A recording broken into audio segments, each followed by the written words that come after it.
Hello everyone, I'm Melodish and I'll here Sacrifice Villains for PC. So the game came out today at this hour because it's normal of these type of games coming out at this hour. So this game is developed by ClockUp and published by Shirofun.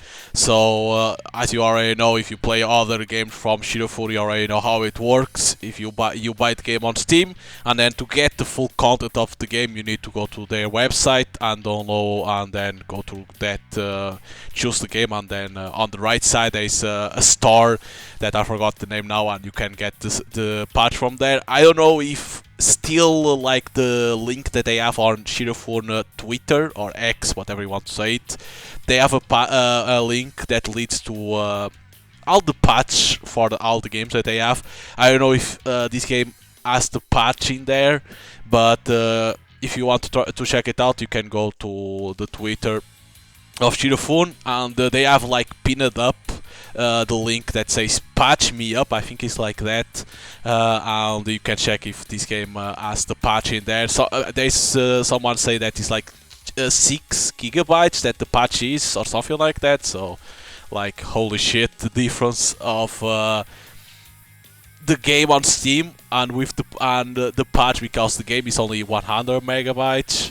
The patch is 6 gigabytes, so yeah. And of course, the content that you have on Steam when you buy the game on Steam without the patch is only 30 minutes, at least what it says there. So yeah, it's like almost nothing. So if you buy the game, don't forget to get the patch, because to get the content for the price that the game is, because it's I'm gonna say expensive for a game like this, because it costs 15 euros and 60 cents, I think. So it's a little bit expensive. So if you buy the game, get the patch. So let us start. It has been many years since the first humans with extraordinary supernatural abilities first appeared on Earth. The percentage of the superhuman population has increased exponentially since then. Now, most, if not all, humans have super abilities at their disposal. The scope of these powers varies widely. Some have weak powers that could barely hurt a fly, while others have powers on par with natural disasters. The latter group are further divided into supervillains, those who stop at nothing to use their powers, and the superheroes, those who stop them. Scum City, Tokyo, a megalopolis once ruled by an organization dubbed the Evil Organization, which ruled the city with violence. Under its leader, original leaders have been placed in charge of specific areas of Scum City. This stable hierarchy remained in place for a while, for better or worse. After the collapse of the organization, a simple, primitive system of governance emerged, one that lasts to this day, and that is the strongest get to lead. The peace that existed in the days of the old regime crumbled away and never recovered fully, a problem that has persisted since then. Today, Scum City is ruled by 3 main factions that maintain a precarious balance. The Utopia of Justice, Justopian Ward, protected by the one and only superhero, Justopia. The Sky Tower, controlled by the Queen of the East, Madame Arachne. Scum City Tower, controlled by the Queen of West, Madame Indigo. These 3 figures have Scum City in a deadlock that comes with a stability of sorts. To protect its carefully selected citizens from supervillains, Justopian War has walls around its perimeter, as well as a crystal dome protecting skies from the filthy, polluted air of the outside world. While Justopian War is no impenetrable fortress, the citizens are protected from supervillains by these walls, as well as superiors under Justopian's leadership, allowing them to live their lives at ease. However, because of the space limitations of this bubble of peace and safety is not available to all. Only those with right of abode in Justopian War are permitted to live there. In the world's current state, villains outnumber the heroes. Some are descended from the leadership of the evil organization of yesteryear. Is that even a word? Yesteryear? Huh. And some are nameless villains wishing to make a name for themselves, or even looking to overthrow the system. With these nameless mobs attempting to take over the old rival warlords, the citizens who reside outside of Justopian War are forced to live their lives in fear. But even if the villain population is in the lead, the heroes know justice will never surrender in the face of evil. In Justopia, the Utopia of Justice, stronghold of the system, justice bold and resolute in its fight against the wicked. This is Catherine Starr reporting with Dystopian News today on GBS. Breaking news: in Dystopian War mayoral elections, the incumbent candidate James Jupiter has been elected following yet another landslide victory of 100% votes. Jupiter, better known by his super name Dystopia, took to the streets immediately after his re-election was confirmed, where he was met with cheers and enthusiasm from residents of Dystopian War. Jupiter has protected and served the war, using both his hero persona as well as many years of achievements as mayor.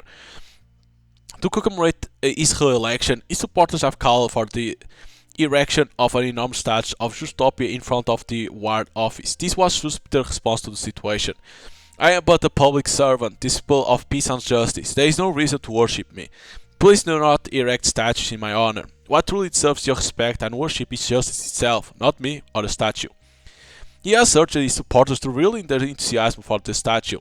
In conjunction with the mayoral elections, the delegation of certain mayoral functions to the justice, the IE ward management system, has been enacted by law following a majority vote by the population. Somewhere in Dystopian Ward. Hero Society HQ meeting room. The atmosphere is heavy in this meeting of the Hero Society's top brass. Data is projected in the form of holograms floating in the air. The executives frown and grimace as they read through all this data. We have serious situation in our hands. The executive sitting at the head of the table whispers with his hands covering his mouth, fingers locked, both elbows on the table. 32 newly discovered mid to large scale villain organizations. Villains numbers up 2.8% from last year. Villain related crimes up 4.1% from last year. The display of data from previous years appear in an upward sloping curve, showing a steady increase. Reports of heroes turning into villains have also increasing. This is concerning. Perhaps we are lucky that most of these cases are not simply switching sides for convenience. Lucky, these heroes are being artificially modified and brainwashing to become villains. This is a grave situation we have here. These heroes have been turned against their wills. And what if Dystopia were to brainwash it? If you will make for a truly unstoppable villain.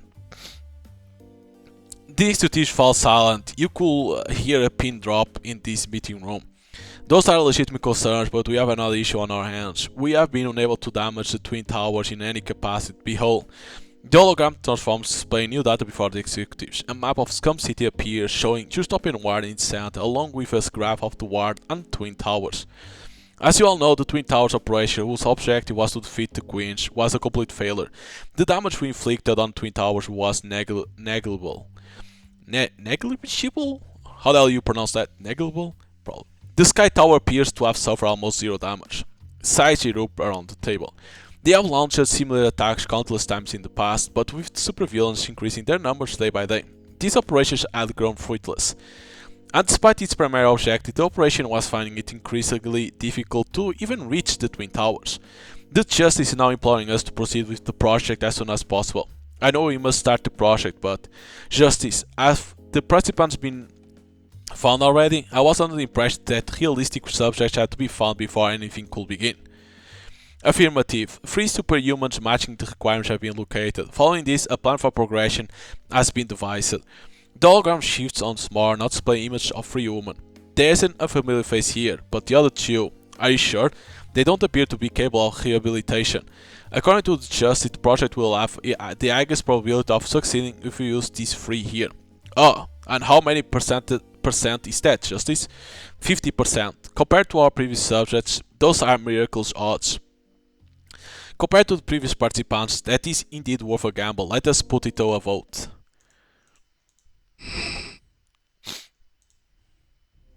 Beneath the stagnant air surrounding Scum City, gaudy billboards and neon signs cast flashy colors onto the dark streets. A figure races through the flashy, grimy streets. The figure wears a black costume with yellow accents that resemble lightning bolts dashing through the dead of night. It's a female supervillain.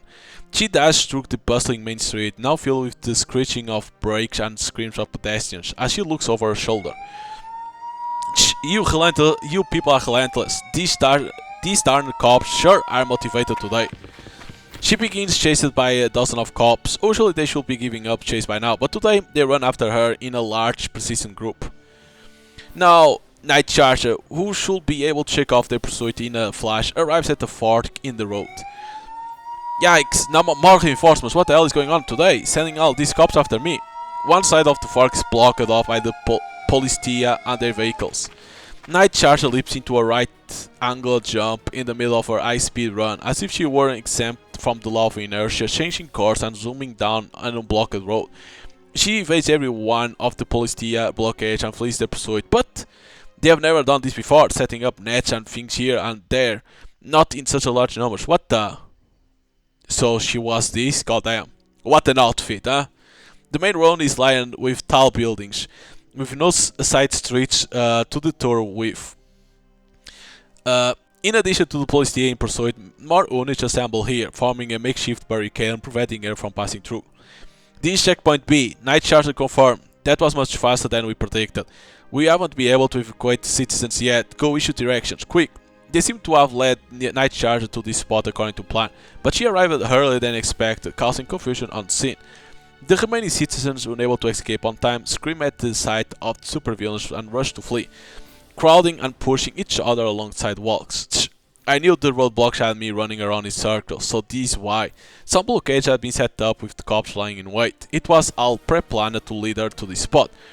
We got you cornered, Night Charger. Give up and surrender. With the cops waiting in front and the ones behind hot on her tail, Night Charger is now caught between them. She clicks her tongue in annoyance and gives up on flight, before getting into a fighting stance.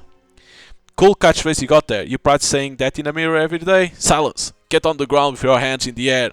The cops close in our corner a supervillain, forming a gradually tightening circle. She coldly glances over the circle of cops as they inch towards her. A few more steps and they will be able to reach out and grab her. You could cut the tension in the air with a knife. Nothing but a bunch of pigs. You think that will stop me? A crackling seizing flash of electric light erupts from Night Charger's exposed skin as well as the plugs in her costume. Her eyes flash with the force of lightning bolt, and then Shoutronic cannon. Boom! Light flash from the plug near the throat of her costume. A torrent of energy, an enormous flash of lightning strikes in the direction of the officers. The cops narrowly evade this attack by about a hairbreadth. It strikes the patrol vehicle behind them, causing a huge explosion. She whips this energy around like a machine gun, mowing down the cops in pursuit along with their vehicles. I never thought I would be using Shoutronic cannon on the cops. While the cops are in direct heat, the ones propelled sideways by the force of the explosion lie on the ground screaming. Night Charger lets out a sigh as she looks through her smoking surroundings, making sure that the Polistia units are no longer capable of moving too much. The Shoutronic cannon flash blindly amongst the exploding vehicles. The fleeing citizens crowd to get on sidewalk, trapping themselves on sidewalk. Run while you still can. I'm not putting a show here, you idiots. Wait. Is that Night Charger, who had been glaring at the confused and panicked seats just moments before, suddenly spots a familiar face in the crowd. It's a young man with a plain sullen face, but with soft features that radiate kindness from within. It's her boyfriend, Nick. Why is Nick here? Alright, he said something about a work thing. Shit. Why today of all days? They leave it together, and he had told her that he'll be home late because he was going out for drinks with his co-workers. She's not quite close to the busiest shopping district in Scum City. And unfortunately for her, Nico happens to be here, on his way to the bar for his work drinks. I can't let Nick know about this, I have to get out of here. Night Charger had hidden her villain side from him, so as not to involve him in her criminal activities. There was a part of her that wanted to live a peaceful life with a normal, innocent civilian like Nick. Shit, I missed her. If only the pursuit checkpoint had been decided faster. Shaken by the sheer coincidence of being in the same place as Nick, Night Charger missed her golden opportunity for escape. A man appears in front of her. A man, neither police nor citizen. A man in a brightly colored costume. It's obvious that this man is a superhero. A hero. Facing this man who suddenly appeared before her, Night Charger once again assumes a fighting stance, raising her guard. You are Night Charger, huh? I'm Rubber Guy. I'll be taking you into custody. Introducing yourself before a fight? What a gentleman.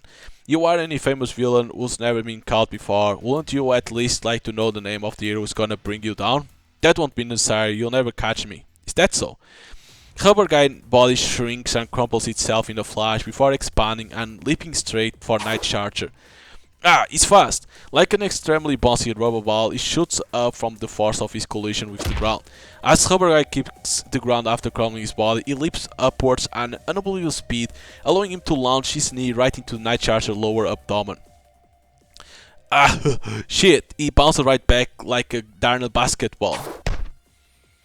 Rubber Guy bounced his own body off the ground, the walls of the buildings, launching himself in all directions like a ball, and landing attacks on Night Charger where possible, whittling away at their stamina. You think you are hot shit? You may be fast, but if all you do is fly around in straight lines, I can still counter you. You might be flying this way and that, but he's really only aiming for her. His speed might have messed it up with Night Charger's sense in the beginning, but now that her eyes have adjusted, she's able to return his blows immediately. After a few attacks, she calls out her counterattack before releasing it. Electric shock! Lightning starts crackling from the plugs in her arms, wrapping themselves around her fists. She launches a strong right hook as electricity flashes in a circular motion. This crescent-shaped flash of electricity flies towards Rubber Guy and Nick.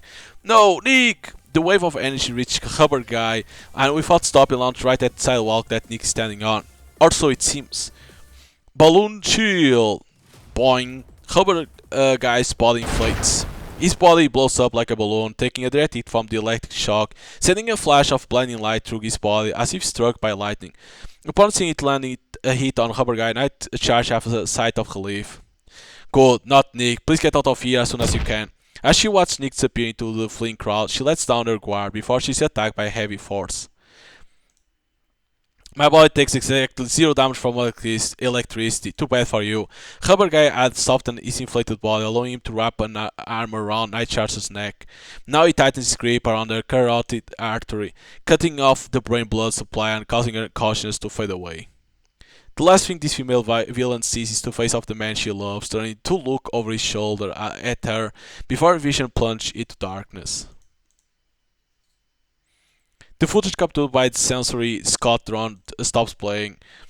The sensory information created in my vision and hearing are now gradually replaced by my own sense. As the virtual reality slowly fades away, I feel my sense overlapping with the sensory information provided by the footage, pulling me back to reality.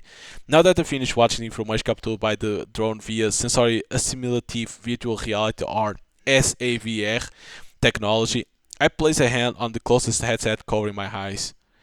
When I removed the visor, my eyes, which had grown accustomed to darkness, reflexively closed in response to the lightning. Welcome back, director. If it's too bright, would you like me to dim the lights? No, I'm fine. Although there is no physical strain on my body, the SAVR footage took its toll on my sense, causing my eyes to feel tired. I pressed down my eyelids with my fingers. I slowly reopened my eyes bit by bit, allowing them to slowly adjust to the brightness of the room. After my eyes have adjusted to the lighting, I bring the tilt of my recliner chair upright, bringing my body up with it. Justice, call Justopia. Connecting a call to Justopia now. The superhero's face appears on the hologram after 2 rings. Hey JJ, have you watched the final subject's SAVR footage? His booming jovial voice reverberates through the speakers. Sorry to bother you, Justopia. Haha, no need for miles, JJ. Alright, hurry up and tell me your thoughts. Let's see, she showed a high level of physical prowess during her escape, and her attacks were quite destructive. Although I'm concerned about how she falls short when faced with an opponent with insulated proprietors like Rubber Guy. And her mental state, there were no signs of flinching, even when surrounded by policia or face to face with a superhero that showed courage. Haha, that is quite the praise, considering how critical you usually are. Now this is what I'm looking forward to. The superhero bellows with laughter. He's a hero, as well as the mayor of Dystopian War and my director superior. I owe him my life, both literally and figuratively. We have now assembled the 3 subjects, but this project is still going to be a difficult one. In front of me is a hologram displaying some text data. The headline grabbed at my attention. New flagship hero creation project guidelines. The current hero to villain ratio in Scum City, including those with Dystopian War, stands at about 1 to 1.55. Other powerful supervillains have emerged in addition to the Twin Tower Queens, far too many for Dystopia to repel all these threats alone, contributing to the worsening public safety of Scum City.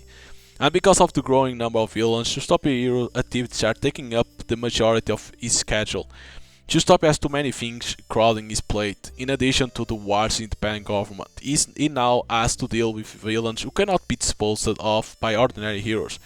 As a countermeasure, this project was designed with creating the next flagship hero in mind. The previous villain rehabilitation program focused on a rehabilitation method that used repeated stimulation to overload the mind and body, weakening their resistance in the process.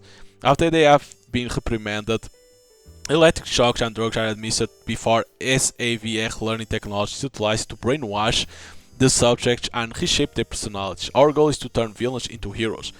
The previous method had yielded consistent objective results, but on the other hand, the brainwashing tended to damage or even erase the subject's memories, turning them into different people or worse, weakening their abilities. The link between memory loss and powers in Supervillains is still a mystery, but this was an obvious drawback to the rehabilitation or brainwashing program. This led me to propose a new program based on the theories I had provided to the Hero Society, one that utilized complete brainwashing, thereby avoiding the issue of memory damage or loss. A program to rehabilitate villains while keeping their powers intact, even strengthening them in the process, in order to create a powerful hero. This was the new flagship hero creation project. My theory might work on paper, but I need time to perform my basic research. I'm extremely disappointed that my request for the budget to do so was declined. I feel the same. While we were able to secure funding for the project itself, they refused to allow us the funding nor the time for basic research, but instead urged us to hurry up and show concrete results. Justopia uncharacteristically lets out a large sigh. It must have been disgusted by the materialistic nature of these discussions for funding. I knew it will make things difficult for you here in the lab, but since the request for funding has been denied, I'm afraid there won't be a second chance at it. But Justopia, without adequate research, we will have to start using this theoretical brainwashing method on actual subjects. There are issues that still need to be ironed out. This is incredibly risky. You'll be able to do it, will you not? I believe in you, in your ability as a rehabilitator, as a researcher. That is why I persuaded the Hero Society and War Council, as well as the investors, for you. Do you understand? Justopia says this as he looks at me solemnly. He isn't exaggerated about trusting me. It truly is placing his faith and expectations in me without a single shred of doubt. I can feel it. I will not do anything to betray those expectations, and I have never done anything of the sort, not even once. Yes, I understand. I know it will be a difficult job, but I will put my all into it, and I will make sure that the project is successful. Thanks, AJ. I expect nothing but the best. Sorry, but I've just been called to work. I'll be rooting for you. Yes, sir. Leave it to me. Justopia face and his thumbs up gesture disappear along with the hologram display. I let out a sigh before leaning back in my chair, feeling the SAVR effect in my eyes again. I closed them. I owe Justopia my life, my literally life, and the life I have now, all of it. I was born in the northern slums of Scum City. In the slums, I had no exposure to above average living standards. It was just bottom of the barrel stuff on all around. Now that I think about it, we were always barely scraping by, but with my parents with me I was happy. But my mother's little slice of happiness was taken away from me in mere minutes. My parents' lives were ripped away from them by a serial killer villain. I saw it with my own eyes. And the villain was going to take my life too, with his own hands. In the face of a superhuman villain, I, with my useless ability, was completely powerless. But... Stop! Your crimes end here, villain! Just as my life was about to be crushed in the hands of that villain, he appeared, with his booming voice and his fearless, muscular body. He's a true hero, the one and only superhero. The villain who murdered my parents and tried to kill me vanished before my eyes. Are you okay, kid? Injuries. Not that I can see. The justice I'm taking in a survivor. After he saved me, I left the northern slums to come here. The villain rehabilitation facility, the Asylum. The Asylum's purpose is to rehabilitate and administer treatment to villains captured by the heroes in Scum City, transforming them into heroes before releasing them back into society. The rehabilitative treatments have always been terribly inhuman, but it is an unwritten rule in Dystopian War that villains are not allowed human rights. Nobody has ever challenged this. After Dystopia saved my life, I was educated at the Ward Orphanage before being selected by the judge to receive higher education based on my abilities. I studied to be the best rehabilitative technique researcher, learning the comprehensive techniques and abilities required to train human beings at the Asylum. And as a researcher at the Asylum, I completed superpower extraction and copying system. The machine is able to analyze compatible powers, copy them and extract them, generate a liquid imbued with an equal power. Ingesting this liquid allows the power to temporarily transfer to the user. However, there have been many cases of rejection in the host body. At present, I am the only person able to use this function completely, thanks to the custom settings tailored specifically for my body. To begin with, the main reason why this has never happened to me is because of my own super ability. The same one that I had thought to be useless, machine empathy. With machine empathy, I'm able to identify defects in machines as if it were a sixth sense. Use any machine instinctively, as well as adapt my own body to improve the machine's effect. This ability was useless in slums, where there were hardly any proper machines around, but at the asylum, with its myriad of equipment at its disposal, this became an incredibly useful ability. One of these uses was its end in superpower extraction copying system. Machine empathy was able to respond to the transfer of the copied ability. While I had only created this machine as part of my research, it was viewed alongside my previous work as a rehab officer and ended up garnering more praise than I imagined. And now I'm the director of this facility. I would have preferred to hole up in a lab as a mere researcher, as is my nature, but there was no way I could refuse an order from the justice or to stop himself. This position doesn't suit me. Director, are you asleep? Perhaps you should return to your quarters to rest. I will cancel the rest of your appointments for the day. I've been leaning back in my chair with my eyes closed for too long. The justice calls me out to me. No, that won't be necessary. I'm just feeling the after effects of the SAVR.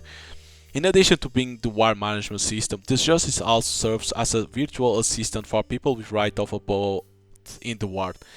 I can't deny that it feels too smart at times, but justice is able to learn, adapt, and improvise according to the user's needs. The particular justice that I've been using might just be unique. Right, I'm done with my break. Perhaps I should go down to where the subjects for rehabilitation are being held and get on with these projects. The events leading up to Night Charger's capture were exactly as I had experienced through the SAVR machine.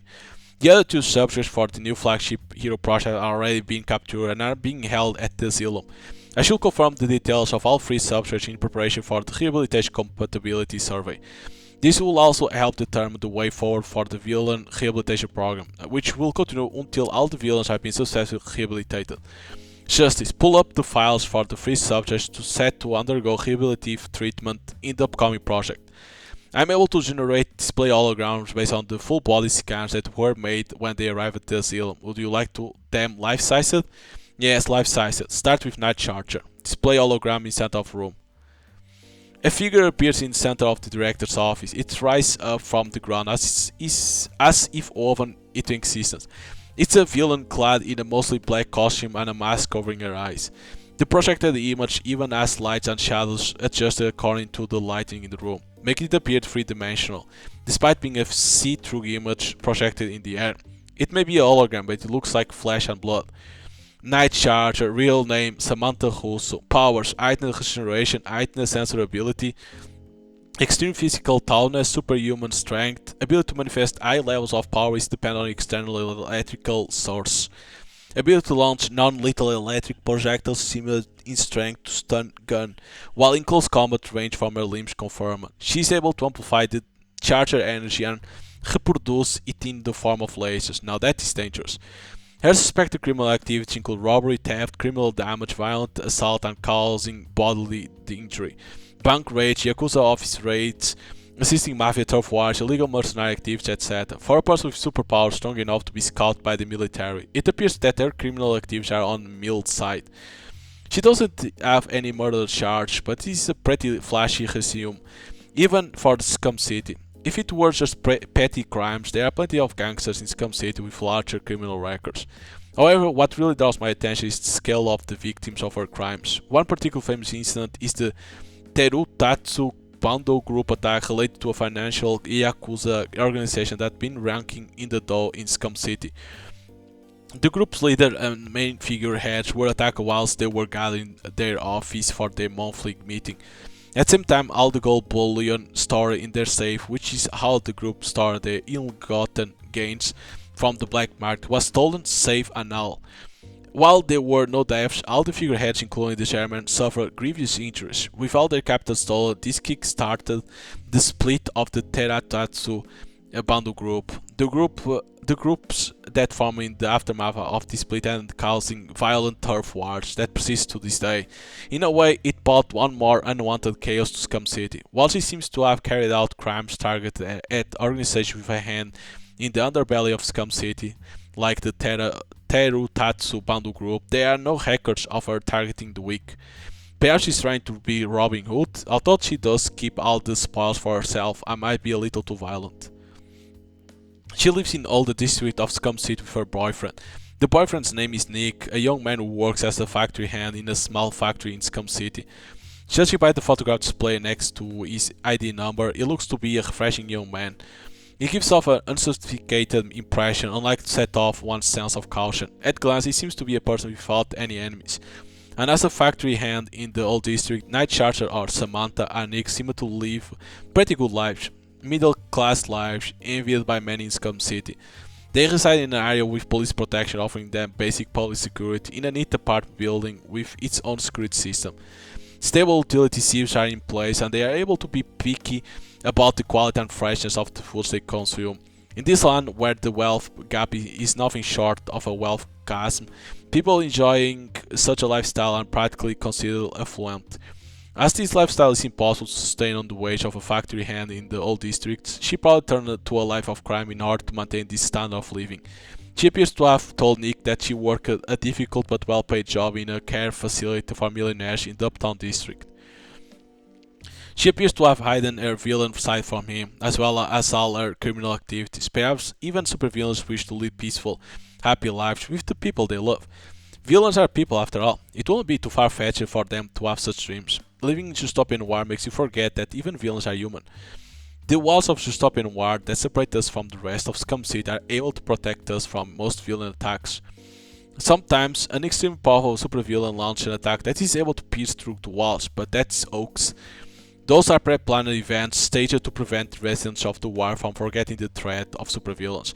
For this reason, the walls are designed to form deliberate openings from time to time, when one's only exposure to supervillains is through these events.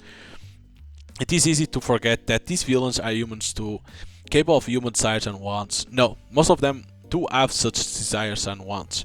While there may be limitations to the use of her superpowers, it is a strong, well-rounded one nonetheless, and she has the skill and intelligence to wield it effectively. And besides, this is my own opinion, but even the strongest supervillains cannot be used effectively without sufficient courage. She uses her own superpowers to fight against foes stronger than her, without resorting to teaming up with other forces. Perhaps this is a cheap way to put it, but her boldness deserves praise. Well then, next, Madame Venom. Bad Lotion's hologram disappears, replaced by another voluptuous female figure in stark contrast to the former. Supervillain name Madame Venom, real name Natasha Snyder. I'm familiar with this name too, a name so infamous that even ordinary citizens with no ties to the Mafia have heard of it, the Mafia organization To Poison. The fuck? And its boss, Madame Venom. As an individual, she's famous enough for her name and face to be easily recognizable. Perhaps it would be more accurate to say that she had made a household name for herself. When conflicts occurred between the Mafia and the Yakuza, causing reporters to swarm the surrounding area, and she set up a photo shoot session at the designated location. At the shooting location, professional lighting was provided, and she struck pose for the photographers as thought she were a glamour model. And because those photographs were put into circulation, her name and face are now widely known, even among regular people. In underground communities, her beauty and status as a mafia boss have captivated many, earning her a good number of fans. Videos of her murdering rival mafia members with her superpowers have also been circulated on the dark web. Some of these videos are reportedly traded for hefty prices. Ability: Poison Outbreak. Ability to generate virus poison internally and externally. Ability to release poison mists and sprays from bodily orifices, including sweat candles. Emission of poison gas confirmed possible via breath. Secretion of deadly poison from sweat candles in her palms that activate upon physical touch confirmed. We have here a truly evil person wielding an incredible powerful watertight ability. Now this is just the worst situation possible. She is certainly infamous for a wicked character, even for Scum City standards. If Madame Venom and Do Poison were to be left unchecked, current analysis predicts that they will gain the same level of power as the Twin Towers in 2 years and 3 months. Justice, this is a candid question. How many casualties did we suffer during the capture of Madam Venom? Casualties to riot police officers: 336 injured, 27 dead. Jesus. The officers sustained their injuries during the debate with members of Two Poison, but the deaths were caused by nerve gas emitted by Madam Venom during her fight against our superheroes. 56 out of 60 of our heroes sustained serious injuries. There were no deaths, although 12 of the seriously injured heroes have been declared medically unfit for any further hero activities. God damn. She's very powerful. In the end, Justopia was requested for emergency dispatch. Throughout this operation, he had been on standby to deter the Twin Towers from interfering. Justopia was able to counter her attacks by powering through the various poisons before he captured her. I expect nothing less from Justopia. He really is a different class from all the other heroes. My heartbeat flutters just from hearing his exploits. Only a superhero could withstand all sorts of poison simply by powering through. He truly is super, a one-of-a-kind, irreplaceable hero. Even so, those were some heavy casualties. Are those the heaviest losses we have suffered in recent years, excluding those involving the Twin Towers? Affirmative. These casualties occurred despite special warnings and preparations undertaken by the police and Hero Society in anticipation of this assault on Madam Venom and the Poison. Initially, we had what should have been a trump card against Madam Venom, a superhero with poison-resisting abilities. However, the circumstance changed when this hero was injured in a fight with a different villain before this operation was due, rendering him unable to participate. Our operation, which had planned for about 10 years for support, was forced to increase this number sixfold, sending in 60 heroes in hopes of winning a numbers game. Initially, we had hoped to send in the poison-resistant hero, drawing out the battle into a stalemate of sorts, before capturing Madam Venom when she began showing signs of fatigue. Without this trump card, we were forced to change tactics and bring out the numbers. Madam Venom was able to return fire with her long-range poison attacks, greatly reducing the damage inflicted by wave after wave of constant attacks from the heroes. And in the end, they had no choice but to rely on Justopia. The justice is right. The current situation, where we depend entirely on one superhero, is dangerously unsustainable. And we cannot rule out the possibility that new villains on par with the Twin Tower Queens, supervillains so strong that not even Justopia can make short work of them, could emerge in the future. At very least, we are in need of several outstanding heroes who, when dispatched together, could feasibly handle threats at Justopia's level. This is why this project needs to succeed at all costs. Under her criminal record, if she were in police custody, she could very well be facing a total of about 500 years in prison. Robbery, bodily injury, murder, criminal intimidation, criminal damage, indiscriminate attacks on civilians during turf wars, indiscriminate murder, just too many to count. However, this criminal record only began when she suddenly appeared in Scum City. Supervillains originating from within Scum City usually start their journey with a string of petty crimes before they turn into full-fledged villains. But Madame Venom had no such petty record, indicating that she was likely to have moved here from elsewhere. As a result, the Justice was unable to find any information about this woman prior to her supervillain activities. Justice, what can you tell me about her character as a mafia boss? In a word, she's arrogant, conceit, and blunt. That was 3 words, but I suppose that painted a complete picture. Apologies, here's the report. The Justice word was a clear and concise descriptor of this woman's personality. She's the Empress of Two Poison, or perhaps a malevolent goddess. She tolerates neither retort, defiance, nor doubt within her ranks. Opposers are put to death, and those she dislikes are also put to death, like a savage, malevolent deity. However, she shows some level of leniency to those who praise her beauty. Although that leniency tends to just replace death with a drawn-out life so horrible, the victim will wish for death. To make things worse, this disposition of hers applies not just to members of her organization, but also to outsiders, regular citizens. In that sense, she is the most villainous of the 3 we have designated for rehabilitative treatments in this project. Madam Venom will require extra caution. A stringent approach is recommended to prevent accidents from occurring during the rehabilitation program. Let's do that. End information session. What are the 3 of them doing now? They are being held in solitary confinement, with the exception of bad lotion. They show no signs of being disorderly, with the exception of bad lotion. Well then, I shall proceed with the ability survey on the subjects as planned. The rehab officer in charge of the survey work has completed preparations. The survey can begin as soon as the subjects have assembled. Well then, let us go get them. Do you intend to transport the three subjects at once? Is there a problem with that? They are quite rambunctious. What? Please have the security guards on standby. I'll transport the three of them together. Security guards have been notified. They will be on standby at the gate. Thank you. Wait, you don't get information about the third one? That is supposed to be bad lotion? With all the public facing regular business activity of the asylum over, the building is so quiet that I can hear the sound of my own heartbeat. That is the extent of the stringent soundproofing we have in place within the asylum. The walls absorb the sound of my steady footsteps, preventing them from echoing through the halls. Because we detain a variety of villains, the main facilities of the asylum have a special drug that is sprayed indoors in a mist form. A superpower suppressant which prevents superhumans from using their superpowers and abilities, called the Restrator. In the past, a superhero with the ability to nullify other supervillains had captured countless villains. His name was the Restrator. This drug, which shares his name, used pharmacology and nanobots to create his super ability. However, as it is easily dispersed, it is only effective in limited environments. At its highest dose, its period of effectiveness is limited, and if it is administered directly into the bloodstream, this period of effectiveness is minimal. In order to maintain prolonged effect, the asylum sprays it continuously in the air of our closed rooms, administering the drug nasally. As long as they keep breathing, the villain's super abilities will continue to be suppressed by the Restrator. Other methods of administration are available, such as through IV drips and skin patches, which are used during transportation, but these are expensive and unreliable, and thus are not commonly used. One thing I dislike about my position as director is that I have to factor costs into my decisions. If that weren't the case, I will be able to conjure up so many more methods of rehabilitation. Thanks for the work. A dozen of security guards stand near the gate of the detention facility. Their uniforms are made from military-grade armor material from head to toe, and they hold automatic rifles in their hands.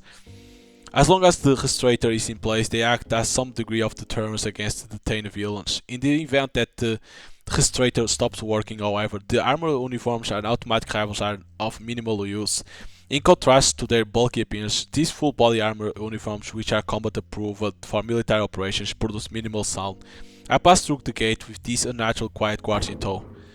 I pass through the gate and enter the division that detains the captured villains. Thick walls divide shared cells in the detention facility. Multiple people are detained in each room. Because the detainees are rotated, the rooms are never full, but they are also never empty. I walk past the shared cells with my security entourage on guard. We reach the deepest area of the detention facility. This area is segregated from the shared cells in the already sanctioned-off facility.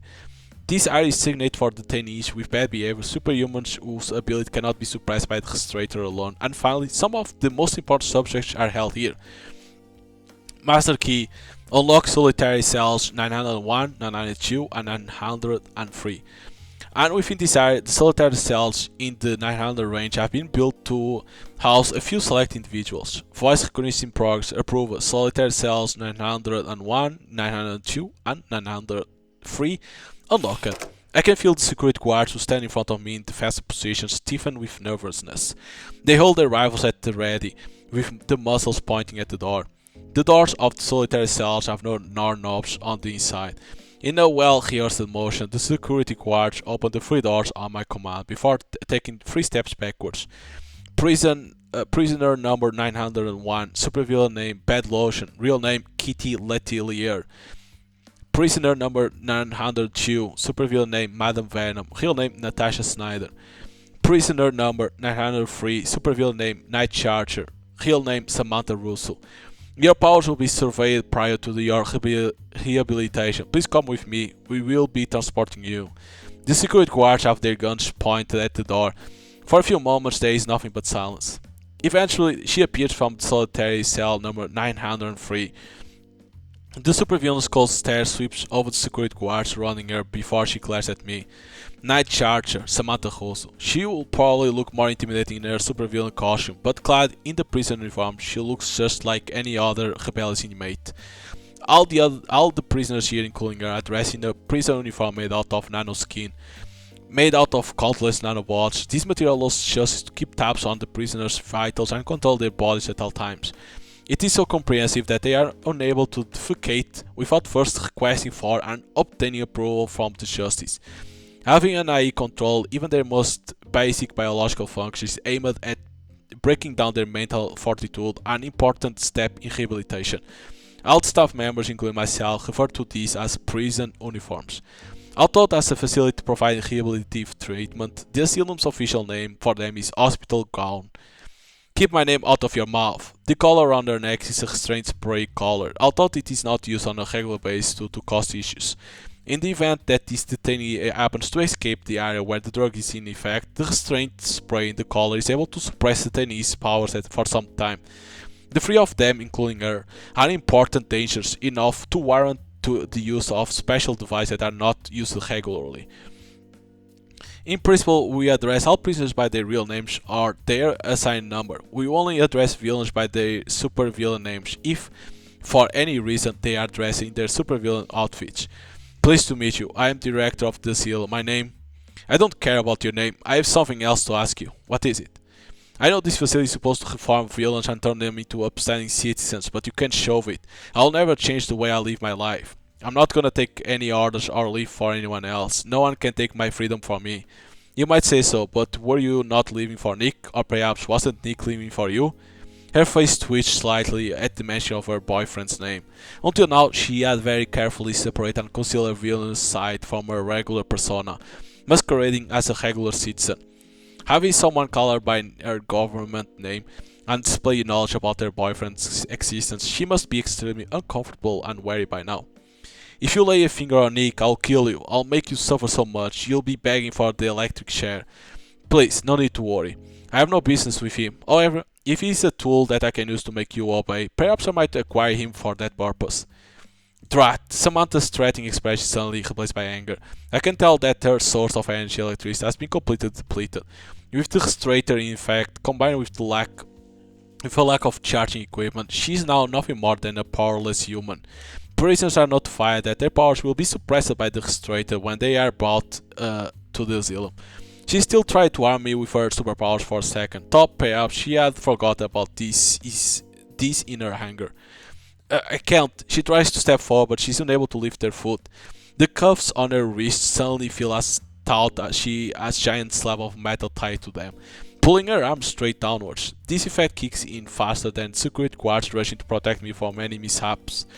The magnetized cuffs on her hands and feet interact with an external magnetic field, causing a strong magnetic attraction that prevents her from moving freely. Only her wrists had been restrained, but the Justice is programmed to instantly control the magnets if she tries to harm me. In addition to the magnetic cuffs, the Justice is able to set up a magnetic field anywhere in the walls of the asylum, causing the two to attract. This prevents the offender from moving. I can even make the Justice hang the offender from the ceiling or slam them flat on the ground at my command.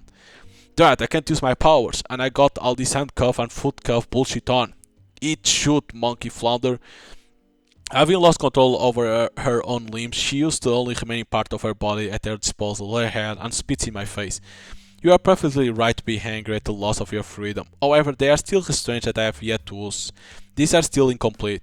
I wipe off the spit that landed on my cheek with the sleeve of my lab coat before letting out a sigh. The countermeasures we have against superhumans are neither complete nor perfect. There are still many unknown super abilities and superpowers out in the world. It will be impossible to create a perfect counter for all of them.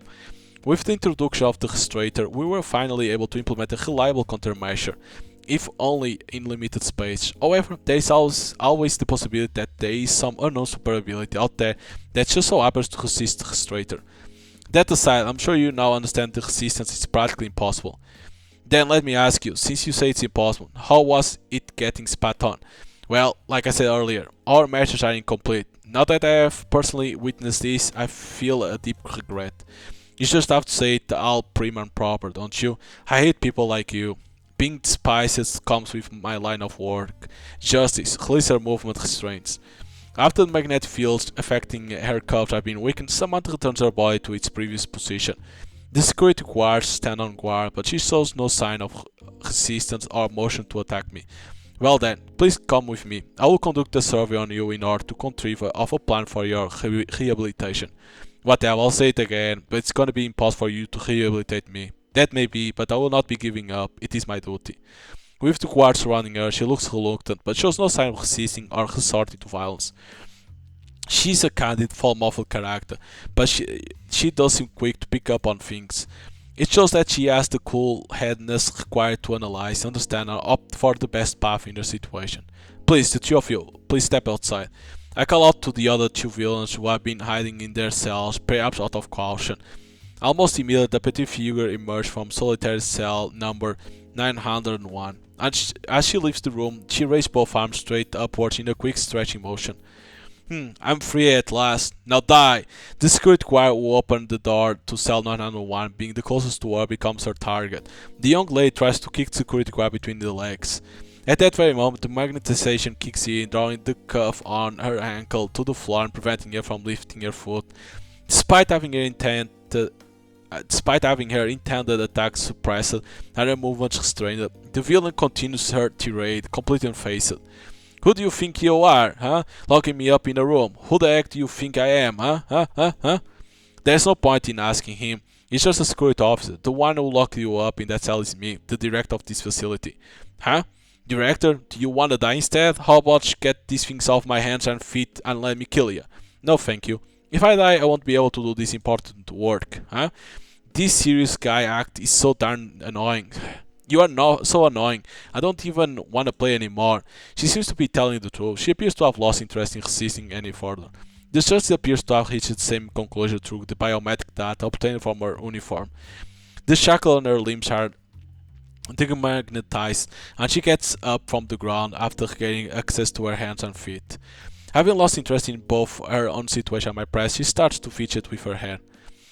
Are you finally releasing me from this doghouse? If you wish to hold me captive, at least provide me with a royal suit for my trouble. She emerged from the room with an air of confidence in her movements, like a stage actor stepping onto a stage. Although she's still a villain, she gives off a completely different vibe compared to the other two.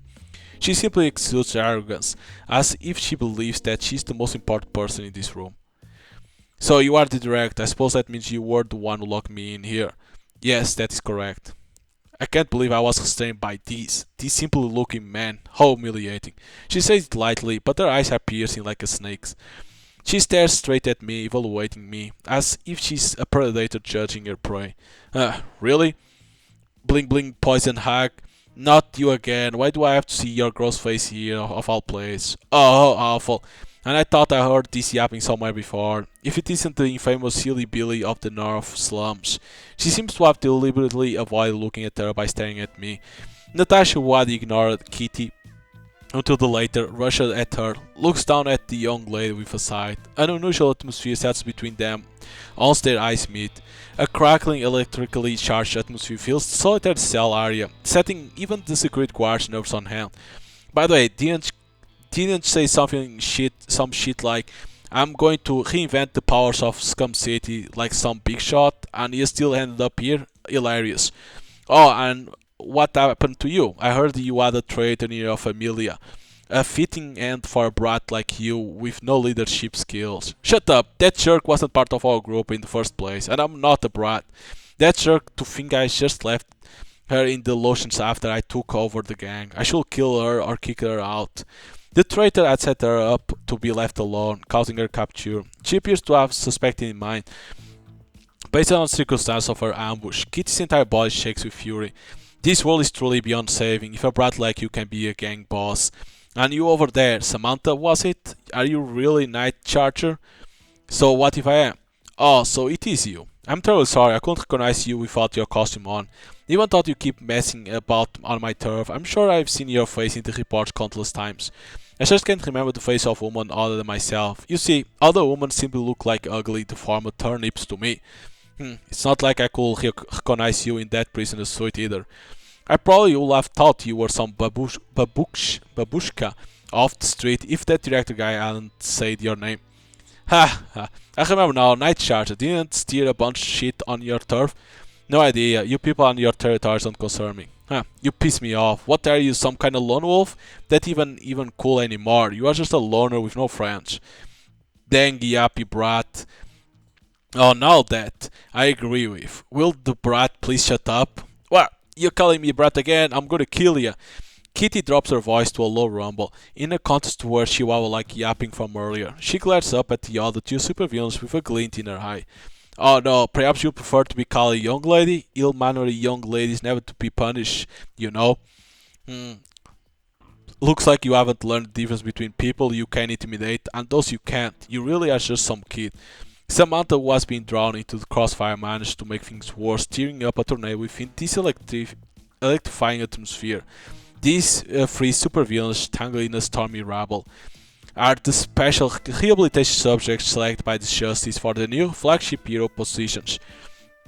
They have been chosen for the potential that comes with their high levels of power. For now, they are already among the most powerful superhumans in Scum City, but as Justice says, their powers are still unknown. The Justice and AI management will demonstrate precise and clear probabilities through the vast computations, as strangely returning an ambiguous answer, unknown. Because of this, the Justice has instructed us to analyze their powers. It is both a mission of justice and an instruction from the AI, but beyond that, my personal interest has been piqued by these rehabilitation subjects. Hey you, director, boss, if you are the boss, can you give me my powers back? Come on, give me my powers. I'm gonna kill these rascals. Kitty had been glaring at Samantha and Natasha, but she suddenly starts glaring at me instead. She has her hand raised up to about face height, with her index finger curled up and wriggling as if to say, give me back my powers. Please stop. All three of you are required for my work to proceed smoothly. I don't care one whit about you or your job, Bucko. Give me my powers. Got it? If that's something you can do, how about you return mine? I'm sure these two are easily replaceable, but not I. Just return all our powers at the same time. We'll kill each other and settle this real quick. Good idea, Solitary Sam. Let's do that. I'm gonna make you go boom.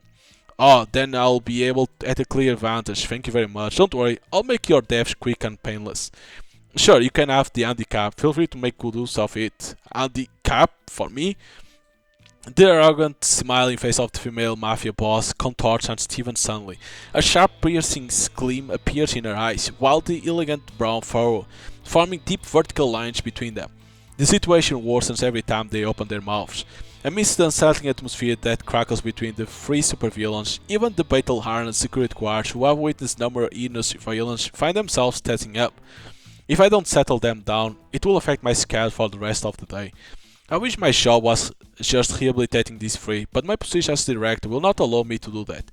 However, as the rehabilitation is especially important compared to other subjects, I need to personally take command. For that reason, I have to complete my directorial duties as quick as possible to make time for this. I can't afford to spend time on such trivial disputes. I bet Sustopia could quiet them down in a flash. If only he was here, his mere presence alone would probably prevent this from happening, but he isn't here. You three need to. As I try to interrupt these three supervillains who are ready to pounce on each other's throats. Ah! What a lively scene! May I join this party? Suddenly a booming voice, so heavy that it might as well have physical mass, envelopes me from behind. The voice reverberates around the absorbent, soundproof walls, creating an echo. The tense, solid air of the room is literally shattered by this resounding and spirited voice. Justopia? He appeared as if from thin air. He always does so that is the right place and time. His ability to appear is often referred to just in time after his name, Justopia. It's a true superhero entrance. Mayor, what are you doing here? What I'm doing? Why, I heard a cry for help. It's like he's here to save me, because I wish that he was here. The superhero's white teeth glint in his usual $1,000,000 smile as he raises his thumbs at me. What's going on here?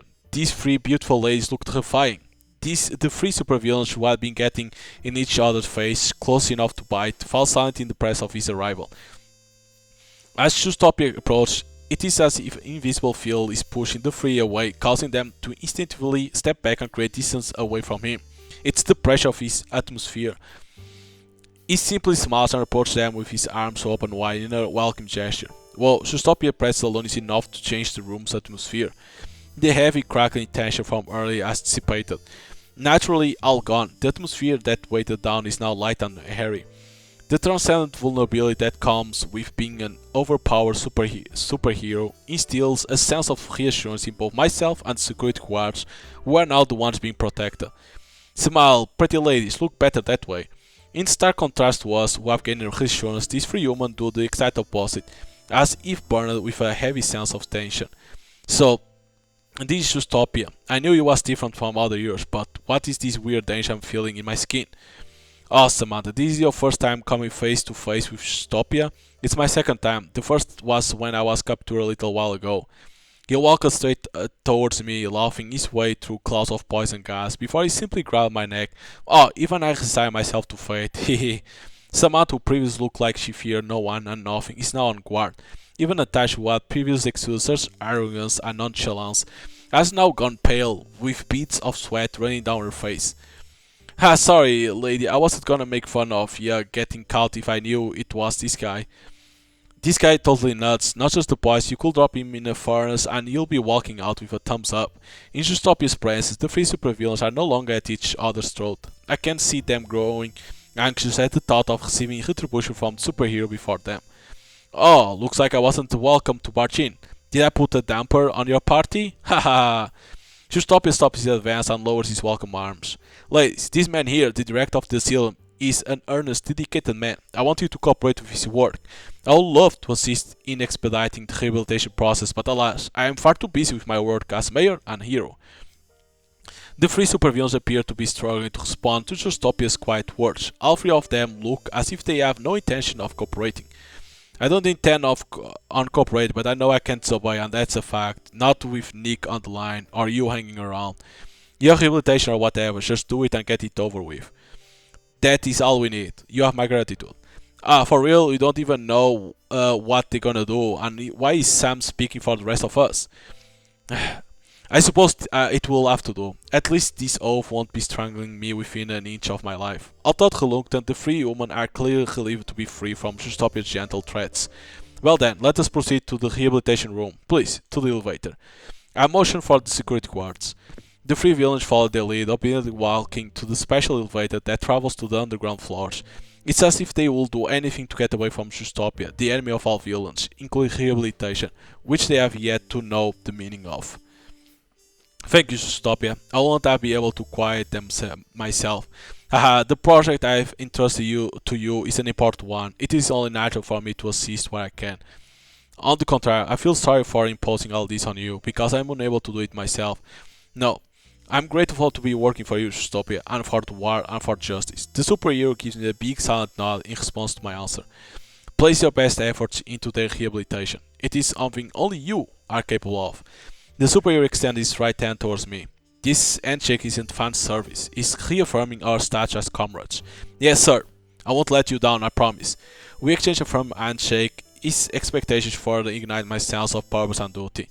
Haha, always dependable fellow. Now, if you'll excuse me, I have piles of mail work waiting for me to finish. The superhero flicks his cape as he heads down the hallway of the detention facility. I call out to him from behind. Just stop it, the exit is this way. Ha ha ha ha. He changed direction with another flick of his cape. The superhero might have the uncanny ability to appear at will, but this ability doesn't seem to work on the way back. I wonder where he came from. I walked to stop it to the gate separating the detention facility from the rest of the building and flick my lab coat in a familiar motion. And I followed supervillains to where I sent them earlier. The security guards seem to have escorted the villains into the elevator one at a time for their descent into the rehabilitation facility. The final villain, Natasha, has just got into the elevator as I catch up to them. Sorry to keep you waiting, let us proceed. Goodness me, there isn't a man in Scum City who will have me waiting. No, let me rephrase, I will never allow a man to keep me waiting. You're only getting away with this because you have sealed my powers away and you have Justopia for backup. Don't you start getting big ideas, this isn't your doing. Perhaps surrendering to Justopia's soft intimidation had wounded her pride earlier. She unleashed her sharp and aggressive nature, possibly her true self, in my direction. Yes, I'm aware of that. I don't have that kind of ability. Her words hit the mark. Indeed, I possess no such power. As someone without superpowers, I'm just an ordinary citizen. In fact, I wouldn't even have qualified for this director position on my own. I wouldn't be here if Justopia hadn't found me, and if the justice hadn't approved of me. All of this has been bestowed upon me, which is why I can confidently and truthfully say that I have no such power. Boring, just boring. Perhaps my overly compliant response doesn't sit well with her. Her snake-like eyes exude contempt at me before she averts her gaze. The elevator carrying her, me, and security guards sent to the underground. The rehabilitation facility can be said to make up the core of the asylum. Regular citizens are able to find information about the asylum if they choose to do so. However, they will not be able to find anything on the true nature of the rehabilitation. However, it's highly unlikely that the resident of Dystopian Aware will hold any shred of doubt towards a public facility in the first place, let alone decide to dig deeper.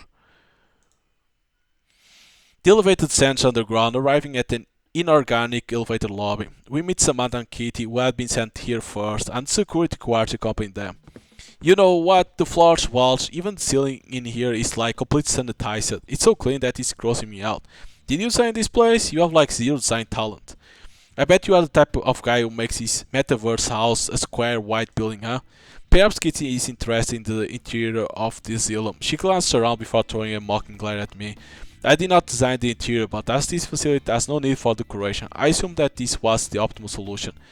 On the surface, the asylum is a facility that rehabilitates villagers and treatments. The interior is built to resemble a medical or research facility. Every part of the facility is completely free of decoration, and the unremarkable coverage may indeed be considered dull. However, this is intentional.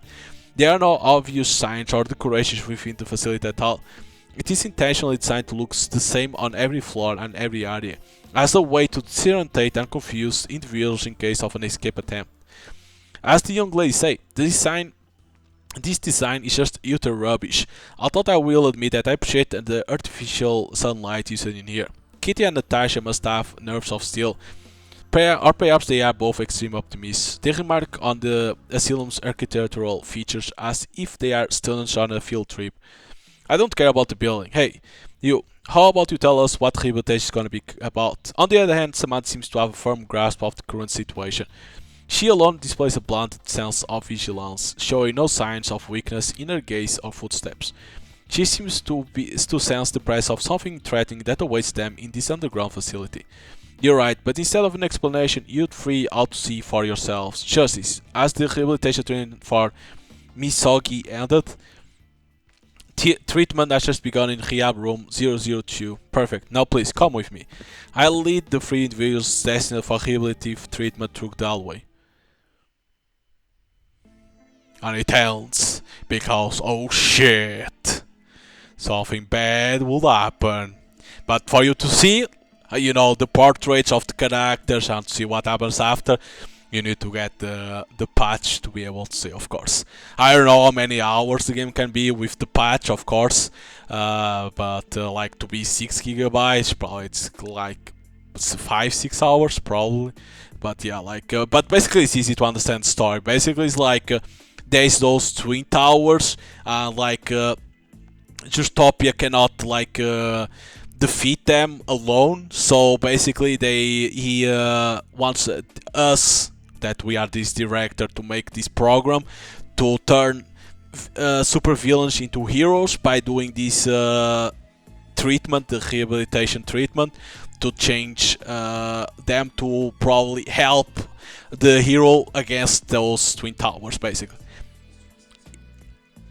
Yeah, a little bit like Suicide Squad, something like that. I could see a little bit at the same time of My Hero Academia, because this Justopia is something like how it's called, One for All. Is it One for All? Because the bad guy is All for One, right? So he's basically like that, because he's powerful, he can defeat anyone. But there's like supervillains that are super strong and he needs help. So yeah, of course in here I don't think he loses the powers. I don't think he loses the powers. He could lose the powers, but you need the patch to see that. But I don't think so, because the point is these three girls, that they are supervillains, and turn them into heroes to help Justopia to defeat those twin towers. Yeah, and of course the rest of the supervillains that exist in Scum City. That's the point. So yeah, but it's a little bit of Suicide Squad and a little bit of My Hero Academia. It's a little bit of that.